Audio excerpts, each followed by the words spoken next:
Il croyait avoir tout contrôlé. Il croyait que personne ne parlerait. Personne, sauf le chien. Dans cette histoire bouleversante, un jeune homme riche pense pouvoir effacer la vie de sa propre mère et continuer comme si rien ne s'était passé. Un geste froid. Une falaise isolée. Un crime parfait. Mais il a oublié une chose essentielle, la loyauté silencieuse d'un chien prêt à tout pour protéger celle qu'il aimait. Ce que Rex va faire va non seulement révéler la vérité, mais aussi détruire un mensonge construit avec arrogance et cruauté. Car parfois, la justice ne vient pas des hommes, mais de ceux qui n'ont pas besoin de mots pour témoigner. Installez-vous, ouvrez grand les yeux, et préparez-vous à une histoire qui prouve qu'on peut tromper tout le monde, sauf la fidélité. Un jeune homme riche pousse sa mère paralysée du haut d'une falaise, convaincu que tout est terminé, que personne n'a vu et que personne ne saura, mais il a oublié une chose essentielle, le chien. Et ce chien va changer toute l'histoire. Hugo était connu dans la ville pour avoir tout ce que beaucoup rêvaient d'avoir, l'argent, une grande maison, la jeunesse et une famille respectée. Pourtant, derrière les murs de cette maison, la réalité était bien différente. Sa mère, autrefois pleine d'énergie, avait perdu l'usage de ses jambes après une maladie et dépendait entièrement de son fils pour chaque geste du quotidien. Au début, Hugo prenait soin d'elle avec attention, mais avec le temps, ses projets ont échoué, sa frustration a grandi et son regard sur sa mère a changé. Il ne la voyait plus comme une personne aimée, mais comme un poids qui freinait sa vie. La seule source de réconfort pour la mère restait Rex, son chien fidèle, toujours à ses côtés, silencieux mais profondément attentif à sa douleur. Hugo, lui, ne prêtait plus aucune attention à l'animal, ignorant qu'il jouerait un rôle décisif. Tout a basculé le jour où Hugo a appris que sa mère avait modifié son testament, exigeant qu'il prouve sa responsabilité avant d'accéder à la fortune familiale. Submergé par la colère et l'impatience, il a commencé à voir sa mère comme un obstacle entre lui et la vie de luxe qu'il désirait. Une idée sombre a alors germé dans son esprit, grandissant jour après jour. Il a tout planifié, une sortie, une falaise isolée, un scénario qui pourrait passer pour un tragique accident. Il a proposé à sa mère une simple promenade pour prendre l'air, et elle a accepté avec joie, croyant passer un moment précieux avec son fils. Hugo a tout préparé pour rendre cette sortie crédible, sauf une chose, il a laissé Rex les accompagner. Ce détail, qu'il jugeait insignifiant, allait bouleverser son plan.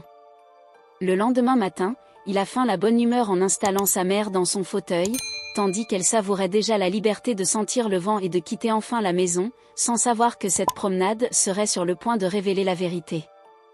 Elle ne savait pas ce qui l'attendait. Rex tournait autour du fauteuil, excité comme à chaque sortie. Il remuait la queue, observait Hugo, puis revenait vers la mère. Ses yeux semblaient inquiets, comme s'il pressentait que quelque chose n'allait pas. Les animaux comprennent bien plus qu'on ne l'imagine. Le trajet jusqu'à la falaise fut long et silencieux. Hugo parlait très peu. Sa mère, au contraire, tentait de le faire sourire, de plaisanter, de dire combien cette sortie lui faisait plaisir, mais il répondait à peine. Il était concentré sur une seule chose, ce qu'il s'apprêtait à faire. Arrivé près de la falaise, le vent soufflait fort. L'air était frais et les vagues se brisaient contre les rochers en contrebas. La mère respirait profondément, heureuse d'être enfin dehors après si longtemps. Rex, lui, grognait légèrement et restait très proche du fauteuil, comme pour le protéger. Hugo regarda autour de lui, personne, aucune voiture, rien. L'endroit était désert, exactement comme il l'avait espéré. Chaque pas derrière le fauteuil le rapprochait de son acte. Ses mains tremblaient, non par peur, mais sous l'effet d'une excitation mêlée de nervosité. Il se répétait que bientôt tout serait terminé, que sa vie allait enfin changer. Rex, cependant, ne cessait de regarder Hugo puis sa mère, comme s'il comprenait ce qui allait se produire. L'instant décisif approchait.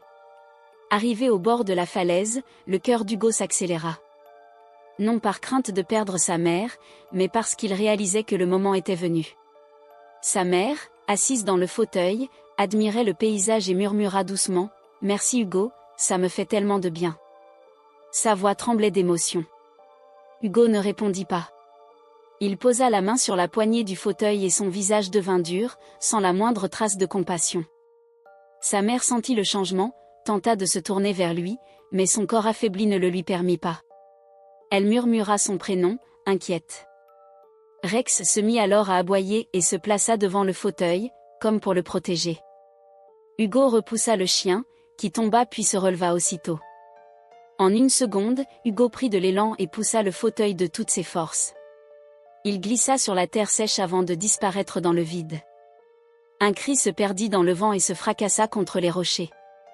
Tout était terminé, du moins c'est ce qu'Hugo croyait. Il resta immobile, le souffle court, persuadé que personne ne saurait jamais rien. Mais Rex fixait la falaise, les yeux remplis de douleur et de colère, il avait tout vu. Sur le chemin du retour, Hugo tentait déjà d'imaginer l'histoire qu'il raconterait, un accident, une chute. Tout lui semblait parfaitement réglé. Pourtant, Rex ne le quittait pas des yeux, devenant un témoin silencieux. De retour à la maison, le silence était lourd, oppressant. La présence de sa mère manquait à chaque recoin. Rex resta près de la porte, gémissant doucement, comme s'il attendait son retour. Cette nuit-là, Hugo ne dormit pas. Chaque bruit l'angoissait, et les plaintes du chien résonnaient dans la maison. Peu à peu, une peur étrange s'installa en lui, non pas celle d'être arrêté, mais celle d'être constamment observé. Ce qu'il croyait être une libération commençait à se transformer en cauchemar. Cela commençait à devenir une véritable torture. Le lendemain, Hugo tenta de reprendre une vie normale. Il appela la police et joua parfaitement son rôle. « Ma mère a disparu, elle n'est pas rentrée, je suis inquiet. » Il feignait les larmes, tremblait et répétait qu'elle était fragile, incarnant l'homme désespéré. La police lança alors des recherches. Au début, les enquêteurs pensaient à une fuite, une errance ou un accident. Rien ne semblait indiquer un crime, du moins jusqu'à la disparition de Rex. Dès que la porte s'ouvrit, le chien s'enfuit comme une flèche, courant à toute vitesse, le museau tourné vers la route. Il suivait une odeur précise et retourna directement vers la falaise, exactement là où tout s'était passé. Intrigués, les policiers le suivirent. Arrivé sur place, Rex se mit à aboyer sans arrêt, tournant autour d'un point précis, grattant le sol avec insistance, pleurant et fixant le bord du précipice. Les enquêteurs s'approchèrent et découvrirent des traces nettes de roue droite, sans aucun signe de freinage, comme si le véhicule avait été poussé. Les policiers descendirent alors à l'aide d'une corde et, quelques minutes plus tard, découvrirent le fauteuil écrasé contre les rochers, puis, un peu plus loin, le corps de la mère.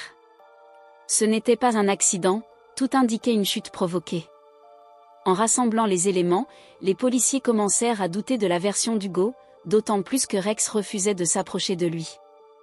À sa vue, le chien grognait, montrait les dents et reculait, un comportement jugé très étrange. Le puzzle se complétait peu à peu. Lorsque la police interrogea à nouveau Hugo, il perdit rapidement son calme. Les questions étaient simples, pourquoi était-il allé à la falaise? Pourquoi sa mère n'avait-elle pas son téléphone? Pourquoi son chien semblait-il avoir peur de lui? Plus les questions s'enchaînaient, plus Hugo devenait nerveux. Sa version changeait sans cesse, ajoutant ou modifiant des détails, ce qui révéla de nombreuses incohérences. Rex refusait catégoriquement de rester dans la même pièce que lui, aboyant, grognant ou se cachant derrière un agent, ce qui renforça les soupçons. Finalement, la police examina la voiture d'Hugo et y trouva de la terre identique à celle du chemin près de la falaise, ainsi que des traces de pneus correspondant parfaitement aux marques découvertes sur les lieux. Face aux preuves, Hugo craqua. Il se mit à pleurer, affirmant qu'il était épuisé et qu'il voulait simplement une vie différente, mais ses paroles ne changèrent rien. Il avait causé la mort de sa propre mère. Il fut arrêté, menotté et condamné. Le testament révéla alors une surprise, sa mère avait tout légué à une fondation d'aide aux personnes handicapées. Hugo n'aurait jamais rien reçu. Rex fut confié à une famille aimante et devint le symbole d'une fidélité sincère, celle qui révèle la vérité quand les humains tentent de la cacher. On peut tromper, mentir ou manipuler, mais certaines vérités finissent toujours par émerger, parfois grâce à un simple chien. Si cette histoire vous a touché ou fait réfléchir, partagez votre avis en commentaire. Que feriez-vous à la place de Rex? Pensez-vous que la justice finit toujours par triompher? Si vous aimez les récits forts et inspirants, abonnez-vous et activez la cloche.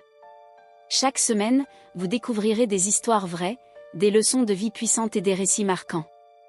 rejoignez la communauté et à très bientôt pour une nouvelle histoire inoubliable. Les mois passèrent, mais l'histoire ne quitta jamais la mémoire de la ville. On parlait encore du fils riche déchu, de la falaise, du fauteuil, et surtout du chien. Rex, désormais loin de la maison silencieuse où tout avait commencé, vivait dans un endroit simple, lumineux, rempli de rire. La famille qui l'avait accueilli ne connaissait pas tous les détails de son passé, mais elle avait compris une chose, ce chien portait en lui une histoire lourde, et un cœur immense. Au début, Rex dormait peu. La nuit, il se levait parfois en sursaut, fixant le vide comme s'il revoyait la falaise, le vent, le cri. Puis, doucement, avec le temps, les cauchemars se firent plus rares. Chaque promenade, chaque main posée sur sa tête, chaque mot doux l'aidait à comprendre que sa fidélité n'avait pas été vaine.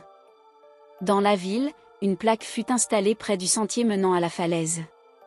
Elle ne portait ni le nom d'Hugo, ni celui du crime. Seulement ces mots. À la mémoire d'une mère oubliée, et à la loyauté de celui qui a refusé de se taire. La fondation créée grâce au testament de la mère commença à aider des dizaines de personnes en situation de handicap. Des fauteuils furent distribués, des soins financés, des vies changées.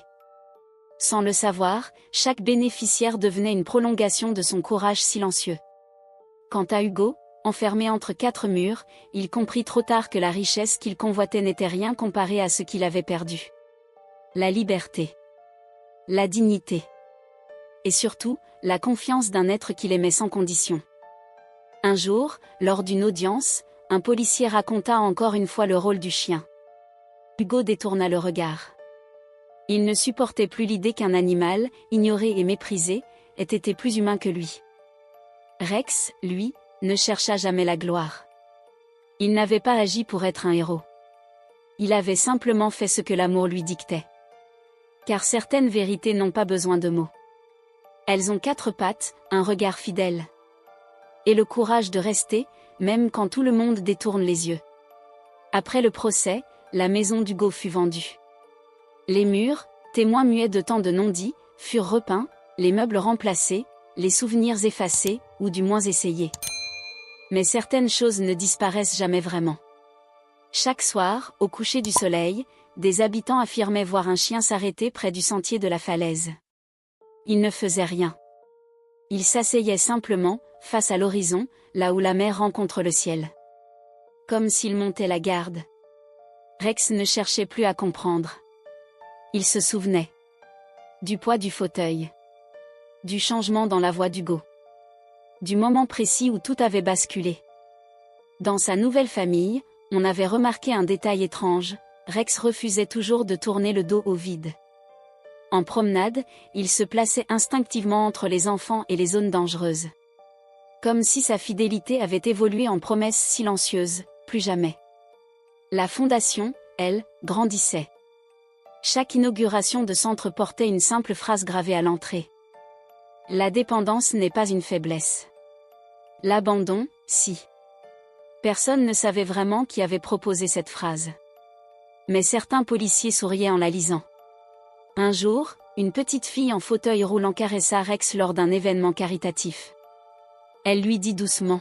« Tu sais, toi aussi, tu m'as sauvé. » Rex posa sa tête sur ses genoux. Pour la première fois depuis longtemps, il ferma les yeux sans crainte. Parce que parfois, la justice ne crie pas. Elle attend. Elle observe. Et quand tout semble perdu, elle avance. Sur quatre pattes.